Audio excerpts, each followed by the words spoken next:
حضرت نوح علیہ السلام کی قوم کو حضرت نوح علیہ السلام نے 1500 سال سمجھایا ہے. 15، کچھ لوگوں نے 950 سال لکھا ہے نا، اعلیٰ حضرت نے لکھا 1500 سال عمر ہوئی حضرت نوح علیہ السلام کی. اللہ تعالیٰ بندے کو جلدی سزا نہیں دیتا، بلکہ قرآن مجید میں ایک جگہ رب کریم اس طرح بھی فرماتا ہے کہ جب بندے مجھے بھول جاتے ہیں تو میں ان کے لیے نعمتوں کے دروازے کھول دیتا ہوں. بندہ سمجھتا ہے کہ میں کچھ تو ہے نا کہ میرے اندر کہ میں جدھر جاتا ہوں خیر ہی خیر ہو جاتی ہے. وہ سمجھتا ہے کہ میری عقل ہے، حالانکہ اللہ اسے ڈھیل دیتا ہے. اللہ اسے ڈھیل دیتا ہے. گناہوں کی سزا کے 3 طریقے ہیں. ایک ہے متنبع کرنا، تنبیہ کرتا ہے اللہ، بندہ متنبع ہو جاتا ہے، یہ اللہ کا بہت بڑا احسان ہوتا ہے. ایک ہوتا ہے مہلت دینا، اور ایک تیسرا ہوتا ہے اللہ خفیہ تدبیر کرتا ہے. تھوڑا سا سمجھیے گا، انسان پر کوئی آزمائش آئی، فوراً اس کی چھٹی اس نے کہا کہ وہ فلان جگہ غلطی کی تھی تب ایسا ہوا ہے. ہوتا ہے نا کئی دفعہ آواز آتی ہے نا اندر سے، چلیں بول دیں کچھ نہیں ہوتا آپ کو. اللہ جانتا ہے یہاں کوئی کچھ نہیں کہے گا آپ کو، اور ہماری تو ویڈیو بھی نہیں گھومتی، یعنی خبر بھی نہیں ہو کہ کس نے ہاں کر دی کس نے نہ کر دی. آپ بغیر ٹینشن کے بات چیت کریں، آج کچھ نہیں ہوتا ہے انشاءاللہ تعالی. آتی ہے اندر سے آواز. میں آپ سے اس لیے ان چیزوں کی تصدیق کراتا ہوں کہ باقیوں کو بھی آتی ہے کہ نہیں، اس لیے تصدیق. کبھی کوئی کسی جگہ انسان پریشان ہوتا ہے تو محسوس کرتا ہے کہ وہاں مجھ سے ہوتا ہے نا جی، جس کو یہ نصیب ہو جائے بڑا خوش نصیب آدمی ہے. حضرت مولا علی فرماتے ہیں اگر تجھے دنیا میں سزا مل گئی تو بچ گیا ہے، سمجھ پھر اللہ کرم کرے گا، آخرت میں سزا نہیں دے گا. اور یہ یاد رکھ لے، وما اصابکم من مصیبت فبما کسبت ایدیکم ویعفو عن کثیر. اللہ فرماتا ہے دنیا میں تجھے جو بھی تکلیف پہنچتی ہے وہ تیرے ہاتھوں کے کرتوتوں کی وجہ سے پہنچتی. ویعفو عن کثیر، فرمایا کثیر گناہ تو میں ویسے ہی معاف کر دیتا ہوں. یہ جو تیری زندگی میں دکھ ہے نا، یہ بھی میری قلیل سزائیں ہیں. یہ کثیر پر سزا، یہ قلیل ہے قلیل. یہ جو تمہاری زندگی میں تکلیف ہیں، انسان کو سزا ملتی. حضرت فضیل بن عیاض رحمۃ اللہ تعالی علیہ گھوڑے پہ بیٹھے تھے، گھوڑا شرارت کرنے لگ گیا، اچھلنے لگ گیا، کودنے لگ گیا. تو حضرت فضیل بن عیاض نیچے اترے، ایک کونے میں جا کے نماز کی نیت باندھ لی، 2 رکعت نماز پڑھی، پھر دیر تک استغفار پڑھتے رہے، روتے رہے، دعا کرتے رہے. واپس آئے، خادم عرض کرنے لگے حضور سمجھ نہیں آئی، گھوڑے نے تھوڑی سی شرارت کی، وہ بدکا ہے، آپ نے اس کو چھوڑا ہے اور چھوڑ کر کے آپ نماز میں لگ گئے. تو حضرت فضیل بن عیاض فرمانے لگے جب بندہ اللہ کی نافرمانی کرتا ہے نا تو جو چیزیں اس کی فرما بردار ہوتی ہیں وہ اس کی نافرمانی کرنے لگ جاتی. تو مجھے محسوس ہوا تھا کہ میں نے کہیں اللہ کی نافرمانی کی ہے، اس لیے ایسا ہوا ہے کہ میرے گھوڑے نے میری، تو میں توبہ کرنے لگا ہوں. اور اب دیکھتا ہوں بیٹھ کے بھلا کیا ہوتا ہے. میں نے سچی توبہ، حالانکہ مجھے یاد نہیں کہ میں کہاں بولا، پر کھری اور سچی توبہ کی. دوبارہ گھوڑے پہ بیٹھے تو گھوڑا بالکل صحیح ہو کے ساتھ چلنے لگ گیا. میرے بھائی جب یہ تنبیہ ہے اللہ کی طرف سے، یہ متنبع کیا جاتا ہے کہ تو بعد آ جا. بہت ساری جگہوں پہ انسان کو وقتی طور پر اگر سزا مل جائے، نبی پاک علیہ السلام کی خدمت میں ایک صحابی آئے، بات مضبوط کر دوں، واقعہ سنایا ہے نا تو کچھ لوگ سمجھتے ہیں کہ یہ واقعہ ہے، تو میں ایک حدیث پاک امام بہقی کی لکھی ہوئی عرض کرتا ہوں. نبی پاک علیہ السلام کے ایک صحابی آئے اور ان کا سر پھٹا ہوا تھا،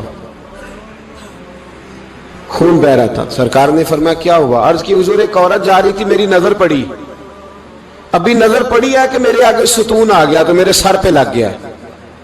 نبی پاک صلی اللہ علیہ وسلم نے فرمایا تیرے لیے خوشخبری ہے، اگر دنیا میں تیری غلطی کی تجھے سزا ملی ہے تو پھر رب تجھے قیامت میں سزا نہیں دے گا. پھر اللہ قیامت میں سزا، بعض گناہ ایسے ہیں جن کی یہاں بھی سزا ملے گی اور وہاں بھی ملے، لیکن میرے بھائی پہلی بات یہ ہے کہ اللہ تعالیٰ اس غلطی کی یہی سزا دے لے اور دعا فرمائے اللہ تبارک و تعالیٰ یہاں بھی معافی عطا فرمائے وہاں بھی معافی عطا فرمائے، اللہ درگزر ہی فرمائے. لیکن میرے بھائی ایک تو یہ سزا، ایک سزا یہ ہوتی ہے کہ انسان جب گناہ کرنے لگتا ہے تو اللہ نعمتوں کے دروازے کھولتا ہے، مہلت دیتا ہے. 500 سال تک فرعون کو مہلت دی. کتنے؟ یہاں جو 5 سال حکومت کر لیتا ہے وہ کہتا ہے سب سے قابل میں ہی ہوں، مجھے مہلت ملی ہوئی ہے۔ 500 سال مہلت دی اللہ تعالیٰ نے۔ اور فرعون کی قوم پر پتہ عذاب کس طرح کے آئے تھے؟ ٹڈیاں مسلط کر دی اللہ نے۔ یہ گھومتی نہیں چھوٹی سی، ہم اپنی زبان میں اس کو کچھ لوگ مختلف ناموں سے یاد کرتے ہیں، کوئی مکڑی کہتا ہے، کوئی کچھ کہتا ہے، مسلط کر دی، جاتی نہیں۔ ان پر بنی اسرائیل کے ان مقابل جو فرعون کی قوم تھی ان پر الزام اس طرح کا عذاب آیا کہ مینڈک مسلط کر دی اللہ تعالیٰ۔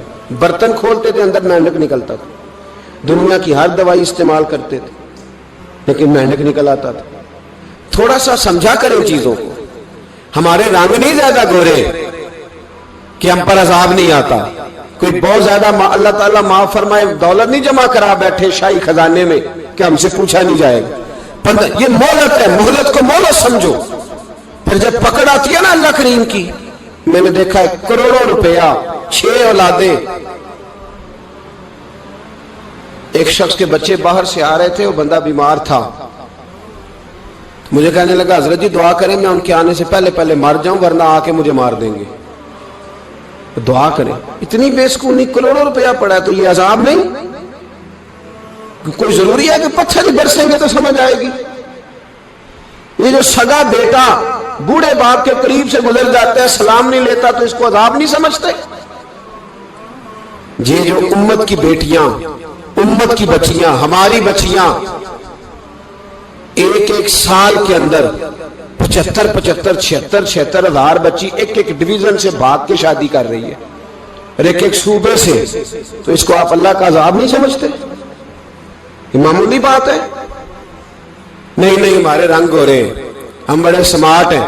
1500 سال مہلت دی نوح علیہ السلام کی قوم کو۔ کتنے سال؟ بول کے بتائیے، بول کے دوبارہ بولیے۔ 1500 سال۔ کوئی آدمی اپنی سمارٹنس پہ خوش نہ ہو جائے کہ 20 سال ہو گئے میں تو نافرمانی بھی کر رہا ہوں، روٹی بھی پک رہی ہے، میں تو حرام بھی کھا رہا ہوں، پھر بھی سب ٹھیک ہے۔ 1500 سال مہلت دی۔ پھر حضرت نوح کہنے لگے اللہ میں نے تو بڑا سمجھایا، نہیں باز آتے۔ تو رب کریم نے فرمایا کشتی بناؤ۔ اللہ کے پیغمبر کشتی بنانے لگے تو قوم مذاق اڑانے لگ گئی۔ اب کیا کرنے لگے ہو؟ اب کشتی بنانے لگے ہو، خیر تو ہے، قوم مذاق اڑا رہی ہے۔ حضرت نوح علیہ السلام کا آپ نے کشتی بنائی، پانی کہاں سے نکلا؟ نہ بارشیں ہوئی نہ سیلاب آئے، ایک تندور تھا اس کے اندر سے پانی نکلنا شروع ہو گیا۔ کبھی تندور سے بھی پانی نکلا ہے، اور جب نکالنے والا چاہتا ہے تو وہاں سے بھی ایک تندور سے پانی نکلا۔ اتنا نکلا، اتنا نکلا، اتنا نکلا کہ قوم ساری ڈوب گئی۔ قرآن مجید کے صفحات شہادت دیں گے کہ حضرت نوح کی قوم کا بچہ بہ گیا، بچے صرف وہ تھے جو حضرت نوح کے ساتھ ہو گئے، تباہ ہو گئی۔ اللہ بے نیاز ہے، بے نیاز۔ 1500 سال مہلت ملے اور تو پھر بھی کہے رب بڑا کریم ہے، معاف کر دے گا۔ 1500 سال تجھے گنجائش دے اور تو کہے کوئی نہیں، بات معافی ملنی چاہیے ابھی بھی۔ میرے بھائی، حضرت صالح علیہ السلام کی قوم، حضرت صالح نے تبلیغ شروع کی تو کہنے لگے پہلے معجزہ دکھاؤ۔ جی آج تو نہیں لوگ معجزے مانگتے، آج بھی لوگ کرامتے اور معجزے، اللہ معاف کرے، جو چیزیں معجزہ تو ہو نہیں نہ سکتا، لیکن آج بھی لوگ، آپ یقین کریں، کہتے ہیں یہ بڑی نمازیں پڑھتا ہے تو پھر بخشا کیوں نہیں گیا، پھر کیوں نہیں منو سلوا کیوں نہیں اترا اس پر، پھر میں بھی اسی طرح ہی ہوں، کیا اس کے اندر خوبی آ گئی؟ مولوی بھی ویسے ہی ہے، صوفی بھی ویسے ہی ہے، لوگ مان نہیں رہے، لوگ دلیلیں مان نہیں رہے، ابھی بھی لوگ بحث نہیں کرتے، کیا فرق آ گیا جی؟ ویسے ہی ہیں سارے۔ اللہ تعالیٰ سے ڈرنا چاہیے، ہمیں سامنے والے کی طرف دیکھ کر صحیح ہونے کا حکم نہیں ہے، ہمیں اپنی اصلاح کا حکم ہے، اپنی طرف دیکھ کے اپنے آپ کو ٹھیک کرنے کا۔ الزام لگا کے گزر جانا اس کا کوئی مطلب؟ سنو اور یاد رکھو، حضرت صالح علیہ السلام سے کہنے لگے پہلے معجزہ دکھائیں، تو حضرت صالح علیہ السلام نے فرمایا اونٹ کہاں سے پیدا ہوتے ہیں؟ کہا اونٹنی کے بطن سے۔ فرمایا آؤ میں تمہیں پہاڑ کے اندر سے اونٹنی پیدا کر کے دکھاتا ہوں۔ کہاں سے؟ پہاڑ کے اندر سے حضرت نوح ساتھ لے کے گئے تو پہاڑ کے اندر سے اونٹنی نکلی اور اونٹنی بھی گابن تھی، اس کے پیٹ میں بچہ، اور اونٹنی اتنا دودھ دیتی تھی کہ ساری بستی دودھ پی جاتی تھی، پھر بھی دودھ بچ جایا کرتا تھا۔ لیکن حضرت نوح علیہ السلام نے فرمایا اب تم نے دیکھ تو لیا یہیں سے، یہ جتنا دودھ دے گی روٹی بھی اتنی کھائے گی، ایک دن تم سارے پانی پیو گے، ایک دن یہ سارا پانی پیا کرے گی، ایک دن تم سارے باقی جانوروں کو گھاس کھلاؤ گے، ایک دن یہ اونٹنی، اور اونٹنی کا نام کیا؟ ناقۃ اللہ، اللہ کی اونٹنی۔ کس کی اونٹنی؟ نام کیا ہے؟ اللہ کی، یہ اللہ کی اونٹنی ہے۔ تو حضرت نوح علیہ السلام کی اونٹنی فرمایا اس کی بے ادبی نہ کرنا۔ باز نہیں آئے لوگ، باز نہیں آئے، کہنے لگا جی دودھ دینا تو ٹھیک ہے، پر یہ جو سارا پانی پی جاتی ہے نا یہ صحیح نہیں، یہ جو ساری گھاس کھا جاتی ہے یہ نہیں ٹھیک، دودھ دینا تو ٹھیک ہے پر یہ نہیں صحیح۔ آپ نے فرمایا اسے کچھ نہ کہنا، اللہ کی اونٹنی ہے۔ میں کہا کرتا ہوں ان لوگوں نے ناقۃ اللہ کی بے ادبی کی، حضرت نوح علیہ السلام کی اونٹنی کی ٹانگیں کاٹ دی، صالح علیہ السلام کی۔ اور دیکھو اللہ بڑا بے نیاز ہے، اگر پیدا کرنا جانتا ہے تو حفاظت کرنی نہیں جانتا، لیکن رب کریم نے فرمایا نہ کرنا۔ انہوں نے ان کے پیر کاٹ دیے، کانوں پہ چھریاں لگائیں۔ اونٹنی جب مر گئی، اونٹنی اللہ تبارک و تعالیٰ کی وہ اونٹنی جب مر گئی تو حضرت صالح علیہ السلام کی قوم پر رب کریم نے زلزلہ بھیجا۔ اذا زلزلت الارض زلزالہا، جب زلزلے آئیں گے اور جب ان کا زلزلہ آنا زلزلہ آتا ہے نا، کیا کرتی ہے قوم؟ لا الہ الا اللہ، لا الہ الا اللہ، کلمے جاری ہو جاتے۔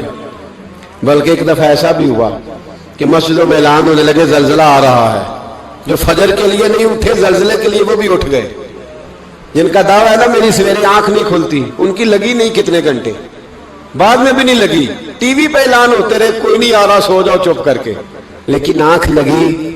موت سے تو ڈرتا ہے، اللہ سے ڈرتا ہی نہیں، موت کا خوف ہے رب کا نہیں۔ زلزلہ آیا ساری قوم تباہ ہو گئی۔ بتاؤ اگر ناقۃ اللہ کی گستاخی ہو تو اللہ ناراض ہو جاتا ہے، اور اگر اولیاء اللہ کی ہو، اگر اولیاء اللہ کی ہو تو رب ناراض نہیں ہوتا؟ شرم نہیں آتی لوگوں کو داتا صاحب کی بے ادبی کرتے، شرم نہیں آتی لوگوں کو غوث اعظم کی گستاخی کرتے، حیا نہیں آتی جنہوں نے دین پھیلایا ان کی بے ادبی؟ میں درد سے کہتا ہوں، رو کے کہتا ہوں، اور اگر کلیجہ پھٹ سکے تو میں دکھاؤں زخم کتنے۔ ایک حج کے موقع پر ایک بابا جی، اس سال 4,80,000 روپے کا پرائیویٹ حج تھا، اور بابا جی کی کیفیت کمزور تھی، بیچارے بیمار تھے، اس کے باوجود وہ گئے۔ بوڑھے آدمی، جا کے بیٹھیے بزرگ، اور کتنی مشکل ہے وہاں مینا، مزدلفہ، عرفات، طواف زیارت، کتنا مشکل کام ہے طواف زیارت کرنا، طواف وداع کرنا۔ کس کٹھن سے حج کیا، بڑھاپے میں پیسے بھی لگائے، اور جب وہ روضہ رسول پہ گئے صلی اللہ، اور انہوں نے جا کے نبی پاک صلی اللہ علیہ وسلم کے روضے کی طرف منہ کر کے درود شریف پڑھا تو ایک ملا نے اٹھ کے کہہ دیا تو مشرک ہے۔ تو میری روح کانپی، میں نے کہا تجھے شرم نہیں آئی، حیا نہیں آئی؟ اس کی عمر دیکھ، کس بڑھاپے میں کہاں سے چلا، کہاں آیا۔ یہ مشرک ہوتا تو کسی مندر میں جاتا، یہ مشرک ہوتا تو کسی گرجے میں جاتا، یہ مشرک نہیں، یہ مومن ہے، اور یہ وہ والا مومن ہے جس کے سینے میں دل جب دھڑکتا ہے تو خالی دھڑکتا نہیں، ساتھ وہ محمد عربی پہ درود و سلام بھی پڑھتا ہے۔ شرم نہیں آتی لوگوں کو، اتنی بڑی گستاخی کرتے، جو روضہ رسول پہ آیا مشرک ہے۔ میں نے جو مولوی کو صاف صاف کہا تھا، میں نے کہا اگر میں مشرک ہوں تو نکالو، مشرک کا داخلہ تو یہاں ویسے ہی منع ہے۔ شرم نہیں آتی؟ اپنی زبان کا ایک پاس کرو کچھ۔ اتنا ظلم، اتنی بڑی فرقہ واریت امت میں، اتنا امت کو تقسیم کرتے ہو، تمہیں شرم نہیں آتی؟ جہاں سے اتحاد کا پیغام دینا چاہیے وہاں سے تم لوگوں کو فرقے کا پیغام دیتے ہو، ایک مقصود فرقے کی تبلیغ کرتے ہو۔ خدا را، تو میں کہہ رہا ہوں ناقۃ اللہ کی بے ادبی پہ عذاب آتا ہے، تو اولیاء اللہ کی بے ادبی پہ نہیں آتا؟ داتا صاحب ساری زندگی تبلیغ کرتے رہے، ایک آدمی نے اٹھ کے کہہ دیا جناب وہ تو شرک کا اڈا ہے، تو رب کریم ناراض نہیں ہوتا ان باتوں سے؟ ہمیں خیال کرنا چاہیے، اللہ سے ڈرنا چاہیے، ان چیزوں سے عذاب آتا ہے اور آ رہا ہے، اللہ تعالی ہمیں محفوظ فرمائے۔ اللہ ہمیں اس سے، قوم لوط پہ بھی عذاب آیا، ہم جنس پرستی، مرد مردوں سے بدکاری کرتے. حضرت نوح نے سمجھایا کہ یہ کام درست فطرت کے خلاف ہے, یہ کام درست نہیں. جب انسان یہ کام کرتا ہے تو زمین اور آسمان کانپتے ہیں. اب میں کیسے کھول کے بتاؤں, میرے پاس اعداد و شمار ہیں کہ پاکستان کے اندر اس کام کی کیفیت کیا ہے اور کس طرح کر کے لوگ, میں تو رونا روتا رہتا ہوں داڑھی کا. لوگ کئی دفعہ کہتے ہیں حضرت صاحب پہلے بھی آئے تھے تو داڑھی کی بات, پھر بھی آئے تو داڑھی کی بات. تو میں رونا روتا ہوں, اس لیے روتا ہوں کہ جو کلین شیو نوجوان ہوتا ہے وہ امرد کے حکم میں ہے, اس پر وہی حکم لگتا ہے جو عورت پہ لگتا ہے. اس کے ساتھ مرد کا اٹھنا بیٹھنا اسی طرح ناجائز ہے جس طرح عورت کے ساتھ. حضرت جنید بغدادی رحمت اللہ تعالی علیہ کے سامنے ایک شخص نے کہا وہ کتنا خوبصورت نوجوان جا رہا ہے, تو آپ فرمانے لگے تو حافظ قرآن نہیں کہا؟ ہاں. فرمانے لگے جا اپنے حفظ کی خیر بنا. وہ شخص کہتا ہے میں نے اس بغیر داڑھی والے کلین شیو نوجوان کو بری نظر سے دیکھا, مجھے قرآن پاک ہی بھول گیا, سارا قرآن پاک بھول. اور کتنے سال میں دعائیں کرتا رہا, بیت اللہ کے طواف کرتا رہا, میں یاد بھی کرتا تو نہیں ہوتا. کیسے اب تو ہمارا نعت کہاں بیوٹی پارلر سے ہو کے آتا ہے, ہم کسی اور کو کیا پیغام دیں. وہ پیغام, وہ نظام, وہ طریقہ کار جس کا حکم تھا شریعت میں. قوم لوط پر عذاب آیا. صحیح بیٹھتے ہوں گے بچے جو موٹر سائیکلوں پہ بیٹھتے ہیں. میں نے گجرانوالہ کی سڑکوں پہ بچوں کو, نوجوانوں کو جو تماشے کرتے سرے عام دیکھا ہے تو مجھے ڈر لگتا ہے. اور کوئی روکنے والا نہیں, شغل ہو رہا ہے, ہنس رہے ہیں, اور سامنے عورتیں بھی ہیں, سب ہو رہا ہے.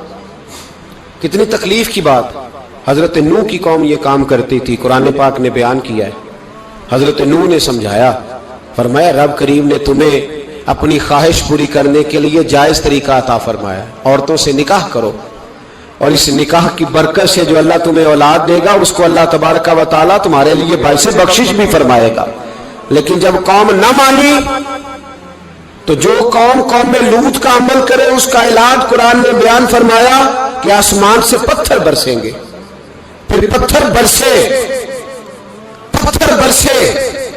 اور جن کے بڑے بڑے اچھے دماغ تھے ان کے دماغ چکنا چور کر دیے گئے, تباہ کر دیے گئے, ان کے دماغ زمین پر بچھاڑ دیا گیا.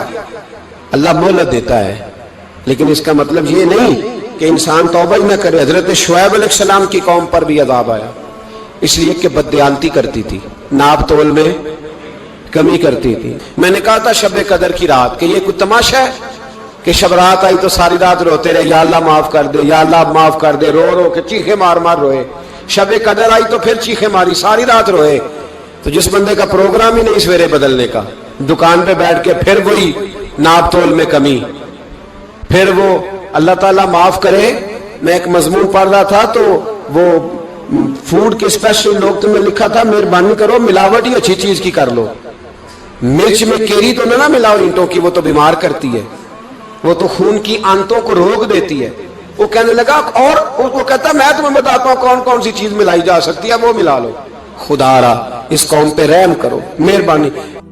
ایک دوست ہے ہمارے, میں وزیر آباد میں ان کے گھر بیٹھا تھا تو ایک میڈیکل, میرا کسی شخص پہ اعتراض کرنے کا میں مجموعی بات کرتا ہوں. میں ایسے ڈاکٹروں کو جانتا ہوں جو اللہ تعالیٰ فضل کرے سچ مچ کے نیک ہیں, اچھے لوگ. تو بچے کا میڈیکل سٹور ہے, تو والد بیمار ہو گیا, تو وہ کہتا ہے ابا جی ڈاکٹر صاحب نے کہا آپ کو ڈرپ لگنی ہے. تو سگے باپ کو ڈرپ لگانے لگا تو باپ کیا کہتا ہے پتر تیری مہربانی مینو کوئی اصلی لائی, وہ نہ لائی جڑی لوکاں نو لانا ہے. اب وہ پیار سے سنا رہا ہے بات. میں نے اسے کہا کہ یہ تو ڈوب مرنے کا مقام ہے نا, ڈوب مرنے کا مقام, کہ جس ملک کے اندر دوائی بھی صحیح نہ بکے, اصلی نہ ملے دوائی بھی, اور پھر وہ قوم کہے کہ ہم نے تو پورے روزے رکھے, ہم نے تو بڑا صدقہ اور خیرات کیا, دوائی بھی اثر نہ ملے. جناب شعیب علیہ السلام کی قوم ناپ تول میں کمی کرتی تھی, تو اللہ تبارک و تعالیٰ نے ان پر بتا عذاب کس طرح کا بھیجا. شدید گرمی ہوئی, اللہ ہمیں محفوظ فرمائے. سارے آمین کہہ دیا. دیکھیں کتنا اچھا موسم کر دیا رب کریم, اللہ ہمیں محفوظ فرمائے, اللہ رحمت فرمائے. شدید گرمی کی لہر آئی, باہر اتنی گرمی ہوئی کہ لوگ اپنے گھروں میں گھس گئے. جس طرح سورج کی شعائیں گھروں کے اندر داخل ہو جاتی ہے, اس طرح گرمی کی لہر اندر داخل ہوئی, اور جس طرح کسی کو آگ لگ جائے تو وہ آدمی اچھلتا کودتا ہے نا، اس طرح یہ لوگ اچھلنے لگے اور اچھل کود کے مر گئے۔ جرم کیا تھا؟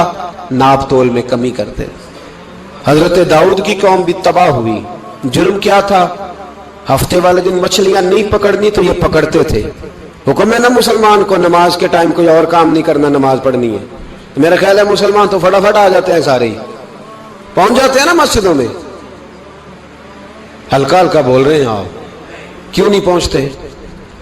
اگر حضرت سیدنا، اور پتہ انہیں سزا کیا ملی؟ اللہ نے فرمایا اس ٹائم عبادت کرنے والا کام نہیں کرنا، وقت نہیں ہے کام کا۔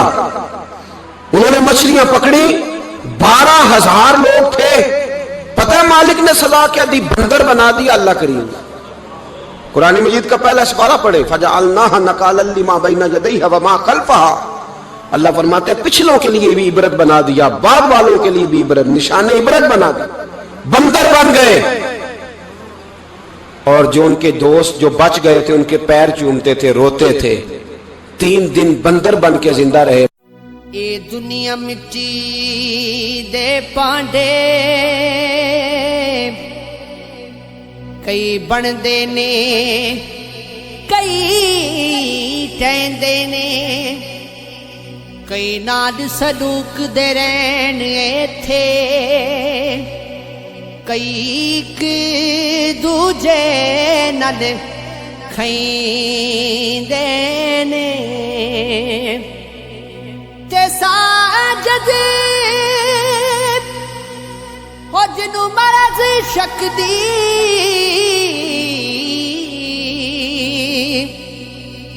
اوتے جگ تو وکھرے رہندے نے۔ ربا وچھڑ جاوے کدی یار تیرا، پتہ لگے جب چھوڑا کی